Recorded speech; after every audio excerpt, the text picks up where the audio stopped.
Ang Enhanced Comprehensive Local Integration Program o ECLIP ay isang programa ng gobyerno para tulungan ang mga former rebels na bumalik sa lipunan at magsimula muli bilang mga produktibong mamamayan. Sa Southern Tagalog regions pa lamang ay matagumpay na naipapatupad ang ECLIP sa tulong na rin ng 2nd Infantry Jungle Fighter Division. Nito lamang third quarter ng 2024 ay higit sa 80 former rebels na ang nabigyan ng ECLIP assistance, kabilang ang financial at livelihood support. Sila ay nakatanggap ng kabuuang 195,000 pesos na tulong pinansyal.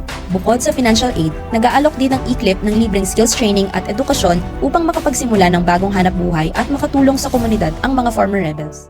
Ang mga dating rebelde ay muling nagkakaroon ng mas payapang buhay kasama ang kanilang mga pamilya. Kasama ang 2nd Infantry Jungle Fighter Division, ang ating gobyerno ay patuloy na nagbibigay ng pag-asa para sa mas mapayapang kinabukasan, hindi lang sa Southern Tagalog regions, kundi sa buong bansa.